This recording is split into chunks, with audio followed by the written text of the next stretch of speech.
in the midst of a huge transformation where our peers, communities, and workplaces are all really melting into one. Welcome to Reimagining Company Culture. My name is Christina Giordano, and I'm a partnerships and community manager here at AllVoices, and my pronouns are she, her, and hers.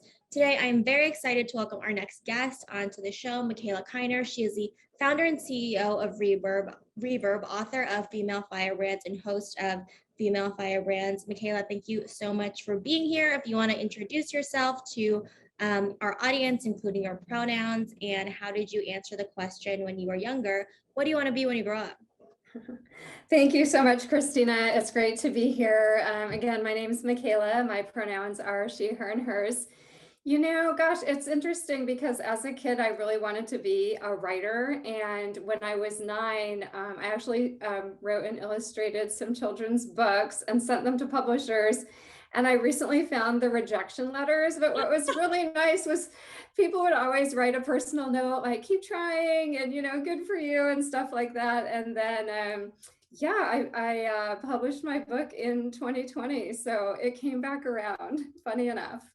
Oh my gosh, I love that. And I appreciate that they wrote you personalized letters and continued to encourage you too. So if you fast forward to now, I've read through your bio and you've accomplished so much with your experience. How do you think your personal journey has really led up to this point to be the founder and CEO of Reverb? Yeah, it's funny. In a way, I always say that I came by this work really honestly. Both of my parents are employment attorneys on the plaintiff side. So if you don't know, that means they're the people who basically help to sue when something has gone wrong within an organization. That could include harassment and discrimination. And so I actually grew up hearing those stories at the dinner table. And I remember even when I was very young, just listening and thinking, there's got to be a better way. Like, why don't people just sort of go to work and do their job? And I know when I go to work, I'm busy and, you know, all these things that people say and do would not occur to most of us. But that's what got me interested. I worked for a growing coffee company in New York City when I was finishing college. It was pre Starbucks New York. So they were actually in New York City before Starbucks got there. And I ended up doing all the hiring and training as they opened 30 stores across 3 states. So that was kind of my foray into HR. And then they brought in a real HR leader, someone with experience.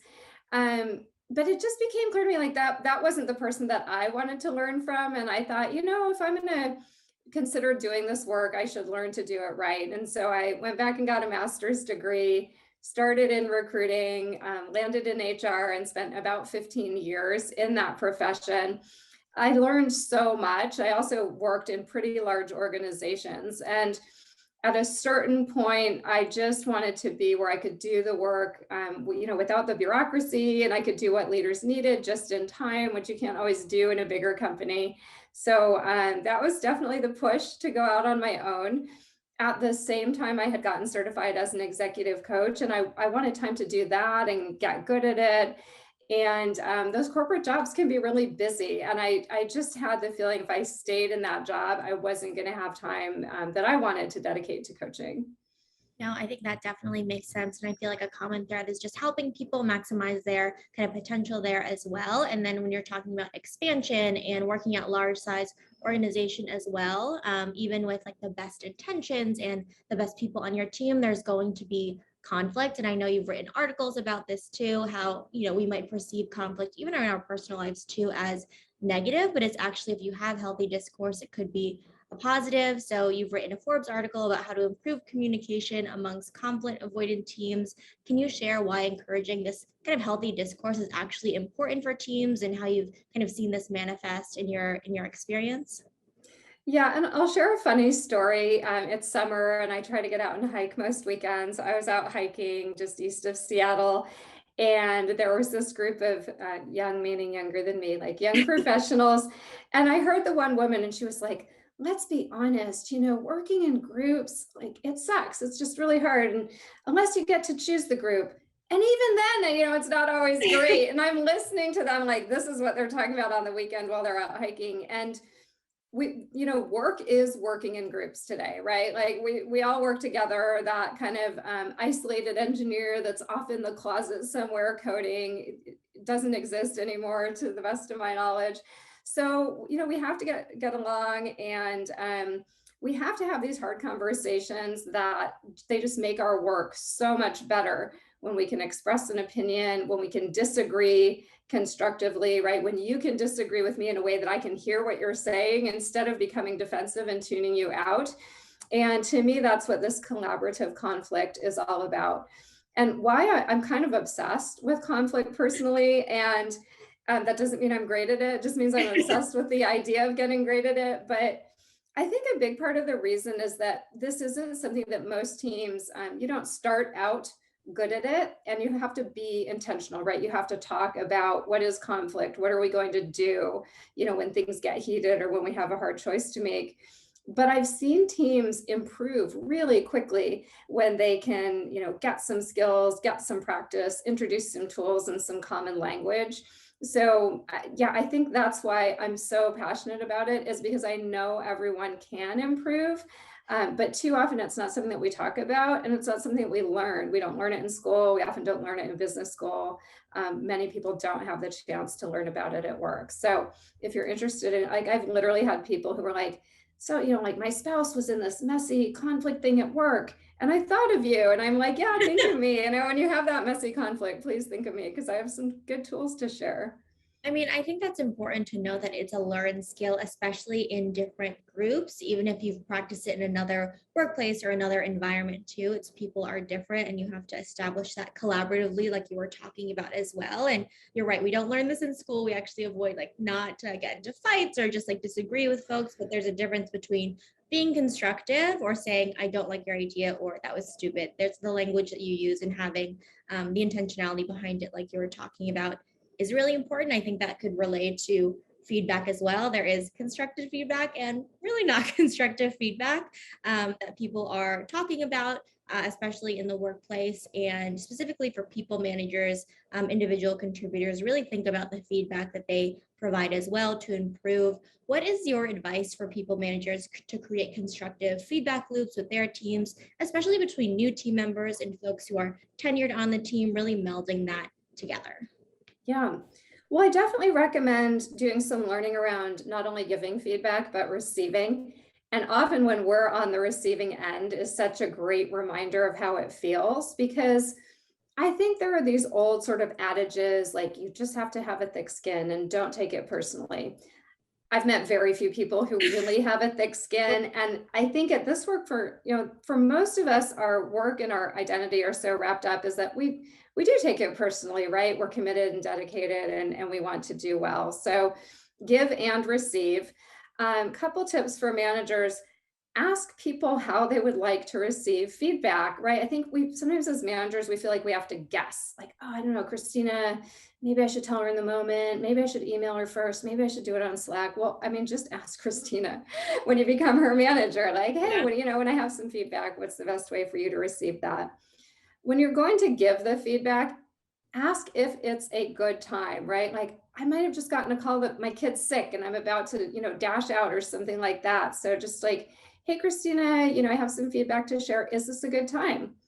If you're like, actually, I'm in the middle of something, or actually, I'm just having a hard day, Yeah. like, okay, well, how about, tomorrow morning, right? So there's a lot of feedback that's good and important to give in the moment. But again, if she's not ready to hear it, it's not going to be useful. The other thing is remember that you're on the person's side, right? And this goes to the good and bad. I know we'll talk about that, but I'm giving feedback to be helpful, right? I'm not giving feedback to be hurtful. Watch your language, using constructive language, using objective language, making it, it's me and you against this challenge or against this problem, right? It's not like me going up against you and giving this really harsh critical feedback that is just going to overwhelm you or make you feel bad. Yeah, and I think that's important to note too, that the language that you choose, we're not talking about making this fluffy or beating around the bush. We're talking about being really intentional and also understanding why you're giving this feedback. You're all in the same team towards the same mission for the company, and you want to help this person grow and develop as well. So I also appreciate, is this a good time? Are you having a bad day? Just having that context, especially in a remote world is really important if you can't read someone's body language or you can't tell from in person too. On the opposite side, team members often have to manage up and provide feedback to their supervisor, which can be difficult as well. Do you have any tools or advice that they could effectively communicate with their manager? Of course, asking them how they like to receive feedback too, but just thinking about the dynamic and the power dynamics too with that relationship. Yeah, yeah. I think it's really important to remember that, your manager is also human, and your manager, they know they're not perfect too. And as managers, we can't be everywhere all the time, right? Especially if we have a number of direct reports, and everyone has a different style and preferences. So, sometimes I think of like, hey, what would be really helpful for me is if you would do this thing, right? Or something that works well for me, or hey, when you did this, that was really helpful. I'd love it if you did more of that. These are a lot of ways. If it's something more like that didn't work so well, I think it's okay to say that. And there are mixed feelings about the sandwiching of feedback. You don't have to say something good, then give feedback, then say something good. But it can help to open a person up, right? So if Christina's my manager, I could just be like, hey, Christina, I love working with you. You're one of the best managers I've ever had. When you did that thing in that meeting yesterday, it made me feel bad. It made me feel like I wasn't included. I know that wasn't your intention, but I just wanted to share how that landed on me. So like, I don't know, did that hurt your feelings? No, absolutely not. And role playing, like even though like obviously Christina isn't my manager, but when I'm giving you feedback, don't you feel it a little bit? Even though I'm I just do. making it up? Yeah, Yeah, like we feel it, right? personal. Yeah. I definitely think I think it's important to note too the adage that you talked about of just having a thick skin. It's very normal to, understand and internalize things. It is personal, it's about your work, but also when you have that framing around it too, and you have a two-way conversation, you're less likely to be hurt or just understand why someone is wants you to be better in this way, or the feedback that you're talking about too, and establishing trust at the end of the day as well. You trust this person has your best interest in mind, you have their best interest in mind. I want to bring it to a specific example for you too, and in your experience I'm sure you have many of these, but from top of mind, what's the best and kind of not so great or worst piece of feedback you've ever received? Yeah, I'm going to pick one as the best that happened so long ago. This was early in my career, and the person who gave me this feedback, Dave Gartenberger, just accepted a position on our advisory board. So that is a lasting relationship. Yeah.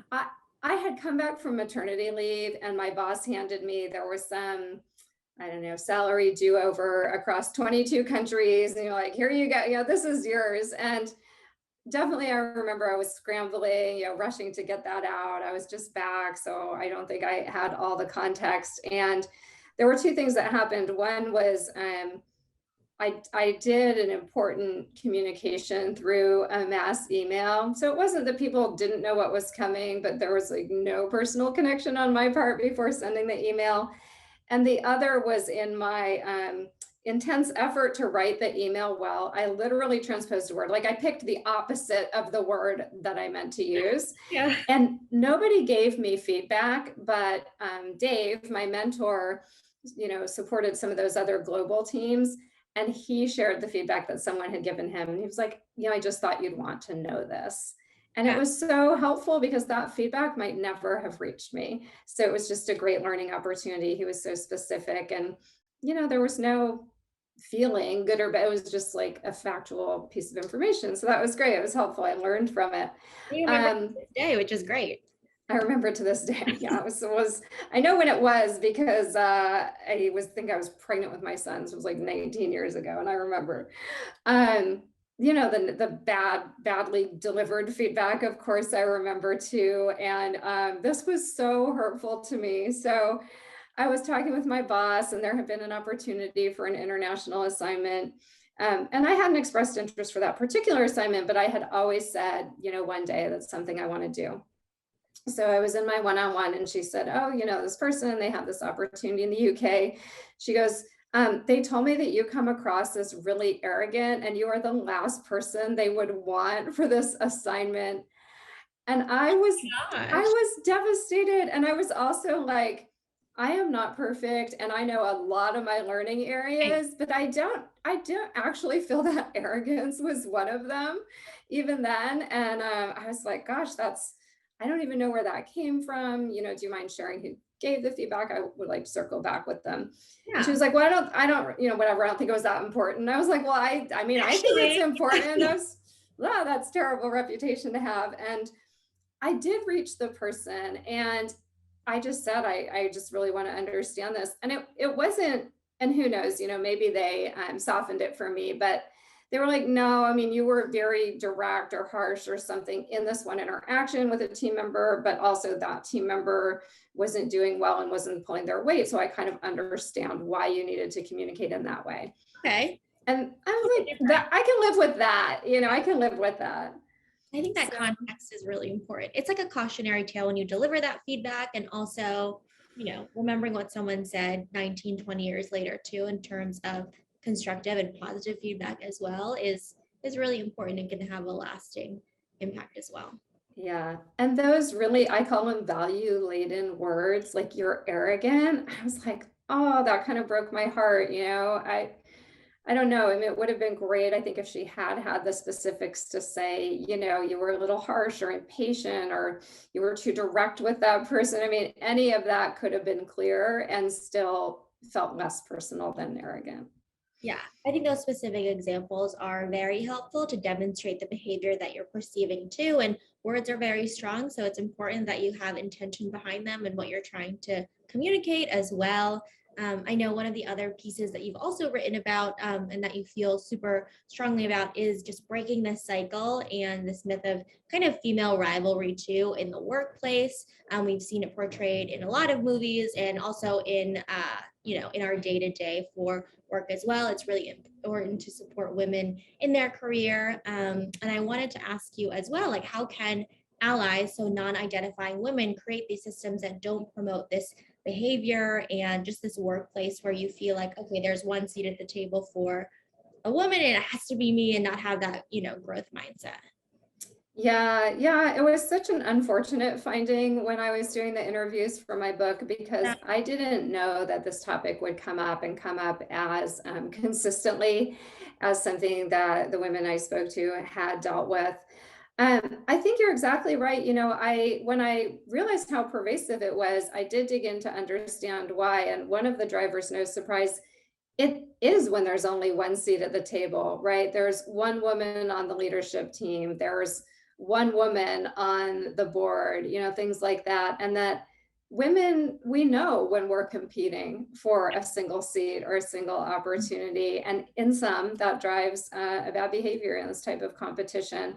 So I think the biggest thing that people can do is create more seats, create more opportunities, really open that up. In the meantime, because I know that not all of those might happen overnight, or some people won't maybe be in a position to do that. I do think, not even using language or not having this entertainment value around women's competition, these things like Mhm. catfight, mean girls, things that have become really a part of our language that I wish did not exist. And the other is really fostering positive community among women. And whether that's a women's ERG, whether it's work related or social, where you can have multiple women who are working together toward a common purpose, whether that's just a core project at work or even something extracurricular, but something that really joins people together.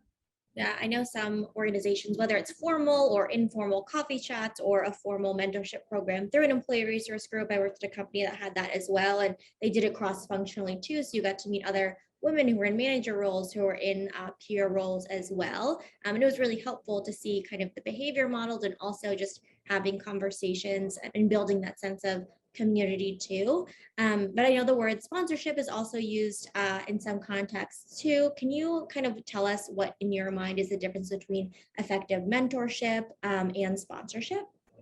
Yeah, I mean, what I've seen, mentoring is it's intentional, it's overt, it's communicated, right? Like, will you be my mentor? Or people were paired up or matched up as mentors. And then, they have an agreement about how often they're going to meet and what kind of things they want to discuss, right? So it's a very clear and typically a well-defined relationship. Sponsorship is really interesting because, I mean, that word wasn't being commonly used when I was coming up early in my career. But the first time I heard about sponsorship and what a sponsor was, I could look back historically and I could name those people who had been my sponsors. And the sponsor is really someone who takes an interest in your career and your potential, and they're championing you when you're not in the room. They're acting as that advocate, whether it's for a good performance rating and bonus, whether it's for a good job assignment, rotation, stretch assignment. Um, they're just, they think highly of you, they see your potential. And so they're really there to speak up on your behalf and can even help guide your career. Not surprising for me because I've worked in very male dominated industry. I spent a lot of time in technology, even though I was personally in human resources. And so when I looked back, my early sponsors were men. They were either men who were my manager or my manager's manager. They were maybe at some times a man who was my internal client. And they did everything, what I just described, like lobbied for those promotions, lobbied for those pay increases. I had one, my boss's boss sat me down and he looked at me and he said, Mikaela, why did you accept this job at this salary? And it was my first job out of grad school. I was like, That's no, why. we didn't know, we weren't told Right. to negotiate. And he corrected that over time. Yeah. One who was my internal client. And at one point he said, I see that you're so busy. Can I fund a resource to help you? And I mean, like, if that isn't sponsorship, I don't know what is. That was pretty amazing. Those are great examples of just people who recognize you and your talent and also are asking you kind of what you need to succeed and giving you that constructive kind of feedback as well, which I think is really important. And I think both sponsors and mentors are important for someone to kind of succeed and have that holistic support system as well, whether it's internal, external, or a mix of both.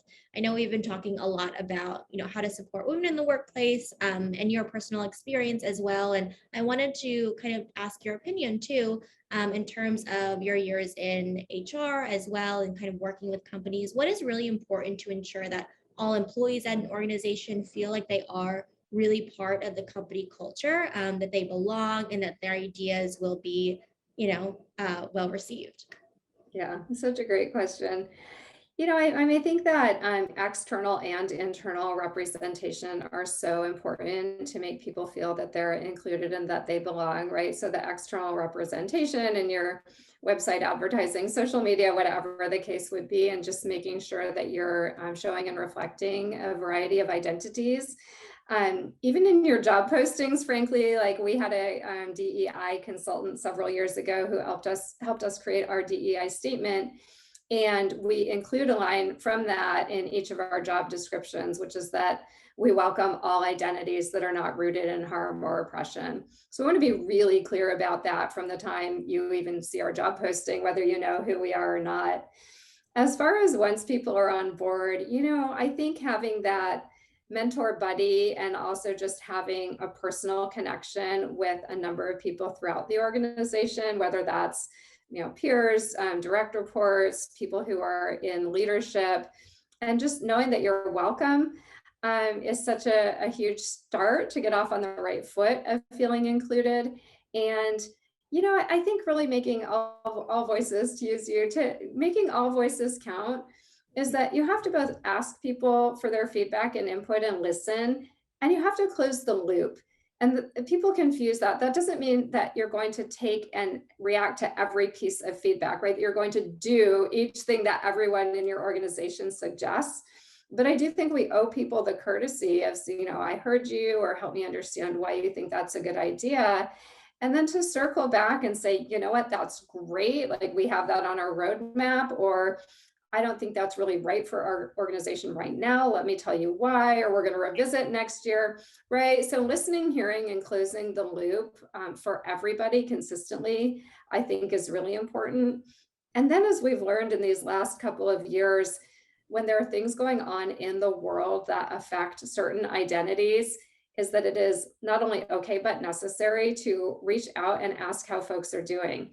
Right. In the past, I think we would have felt like, well, either we don't talk about that at work, or well, let's just see how everybody's doing.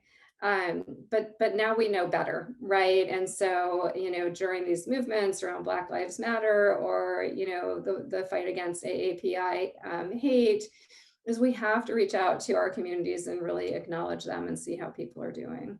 Yeah, and I think that goes to just, recognizing people, empowering them, and saying that I see you, I'm here to support you, and I do want to enter in this kind of hard conversation and know that I want to support you. You're part of not only my team, but I see you as a full person, which I think is really important to someone who wants to stay in an organization too, as well, and build that sense of community. It seems like, I mean, from our conversation and our previous conversations as well, you're really passionate about the work that you are doing, which is incredible. A lot of people feel the same way. And I wanted to ask too, in your opinion, do you think that people need to love what they do in order to be successful, and it should be a necessary component to your job? Yeah, this is such an interesting question. I know I need to love what I do. Like, I know I couldn't spend 40 or more hours a week doing something that I'm not passionate about. And I think a lot of people feel that way. There's this other concept I learned, and I can't remember who said this, but it's called bring your skill to work, meaning you might just have a skill and you do a job that pays the bills because, maybe your passion is surfing or rock climbing, or, right, it's this Yeah. thing that you choose to do outside of your working hours. I would say, whichever or whatever blend of those you are, it's just knowing what drives you and being intentional about it. But I do think more and more, people are looking to have that purpose and passion at work, even when they also have it outside of work. Um, and I'm a fan, right? Like I hope, I guess my idealist says, I hope that we can all find that. Yeah, we know that every day cannot be the best day ever. It definitely makes sense, but I think bring your skill to work, finding those moments of flow and what fulfills you is important, especially in terms of not burning out and being sustainable with yourself and your time. So that definitely makes sense. And even with, we're talking about a lot of strategy here as well, and people being dynamic in, changing their approach to conversations with teammates and having an open mindset, giving constructive feedback. What are common mistakes you're observing in organizations or leaders when they're building out their people strategy, either on a granular or individual level? Yeah, the most common thing that we hear from early stage companies is that they don't know what they don't know about people and culture, about human Yeah. resources, right? When companies start out, they don't typically have a people expert on the team. I would say one is it's never too early to think and talk about these things, because you have a culture, whether you articulate it or not. So why not be thoughtful, be intentional, even if it's just the first two people or two co-founders. It doesn't have to be fancy, but just start talking about what are the behaviors that we want to see in our organization and foster. What are some behaviors that aren't okay with us, right? That we're going to like call out and ask people to change early on. I think that's a huge step that anyone can do. You don't really need an expert to help you with that. Definitely do that before you start hiring, because how do you know who's really going to add what you need and what's missing from your culture if you haven't talked about your culture and if you haven't been thoughtful about it? The other one is, sometimes people they get big fast. And these are the stories we hear. Like, I had a colleague years ago who said, we have a 25-person all male sales team and we're adding the first woman. What do we do? Oh And no. we were all like, add two? Like, I don't, how do you not make that hard? Yeah. Like, Yeah. you've gotten so far, without any diversity really on your team. And so just being really thoughtful about the makeup of the teams as you scale. The other one, and again, this goes to when you're in those rapid growth modes, make sure you feel good about your interview and hiring process and your onboarding process. So really want to make sure you're selecting the right people for the jobs, for the organization, for the culture and values. You also want to make sure they're having a really amazing experience when they join, and that they get who you are and that they understand that culture and values from day one, so that they can not only be excited, but ramp up quickly and really start contributing. So those are the things I'd say to pay attention to. The flip side, with the events of the last 18 months, people are paying attention to diversity, equity, and inclusion. People are paying attention to equitable pay and compensation. So we see companies and founders already being more attentive to certain things than they were in the past, which is great. No, I think that is really great and important. And also, it's never too early to start thinking about your company culture, whether you're a team of one or two. You're establishing values and norms and practices right now. And I think it's really important to proactively think about these things and have resources and just a mentality in place. So when new folks join, you have that ready. On the flip side, looking ahead, is there any kind of either trend or piece to the people strategy that companies and individuals really need to include in their strategy to be successful in the future as we're building a more equitable workplace, and looking ahead? Yeah, I mean, I think the obvious thing right now is around this hybrid model and flexibility. Or- Everybody, I mean, I don't know a person who doesn't want flexibility, and most companies want to accommodate that. I think that's something they want to incorporate. What's really important though is, we have to define flexibility, right? That's one, but then we have to enable it. And I can tell you the story, I worked at a company that had flexibility. The jobs were really big and really busy, but if you needed to drop your kid at school, or if you needed to leave for a doctor's appointment, you could, but then you'd be back online, right? You'd probably be working until 11 o'clock that night. And the joke at that company was, yeah, it's flexibility, any 80 hours, right? Like pick your 80 hours. So very unsustainable. Yeah, I think the caution is, as we go into this new wave of flexibility, it doesn't mean, yeah, hey, parents, you can be available during the day if your kids need you, but then you go work this, 8-hour shift after the 8-hour shift with your kids. Like that's right. not sustainable. So how do we enable people? If you want a 4-day work week, what are the resources that you need so that the job fits into a 4-day work week, right? If parents want to step out during the day, how do you make sure they're not doing a night shift on email until 11 p.m.? And it's about asynchronous work. Are you recording meetings so that people can, follow up and catch that information at a different time? But also, really, are you staffing and scoping your jobs so that the size of the job is doable within whatever amount of time you deem appropriate for your company? It might be 30 hours, it might be 40, it might be 50. Right. That's a company culture choice, but whatever that is, then the flexibility still has to enable people to do the job and do it well within that amount of time. I think that's an interesting point too. At any 80 hours, that's definitely not sustainable if you are putting in another 8 hours after, taking care of your children, or if you're a caretaker, or, that is not truly flexible. So it's important to understand that. And also within the realm of the job responsibilities and description and kind of the time that's required to put it in, is it sustainable? I'm also a huge fan of the 4-day work week, as you mentioned as well.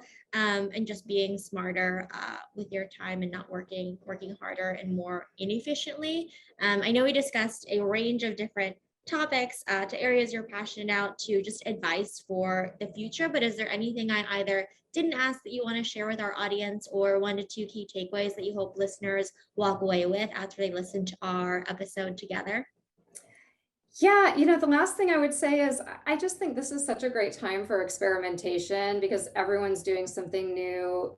We've learned so much. Employee expectations are changing. We're hearing about there's the she session of women having left the workforce. There's Yeah. the 40% of people want more purpose and are thinking about quitting their jobs. So if any of these things are interesting to you, right? More flexibility, 4-day work week, more remote hybrid work from anywhere. I just really encourage people to experiment and find out what works for you, what works for your teams, and what can work in your companies. I think in the long run, these solutions are going to make us so much better, happier humans. People worry about productivity. Yes, like when people are happy and energized, they are more productive.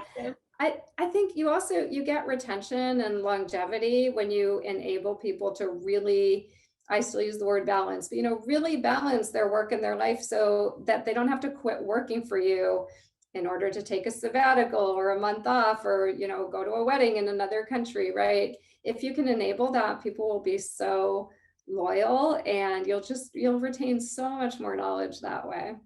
Happier people are more productive. I plus one that idea 100%. Mikaela Kiner, thank you so much for being on Reimagining Company Culture. I think that was a great kind of note to close out our conversation. I really enjoyed speaking with you. Awesome. Thank you so much, Christina. Yes, of course. And as a reminder for folks who are listening, All Voices believes in the empowerment of everyone at the company to speak up. And we know it's a requirement for the company to succeed. Have a good rest of your afternoon.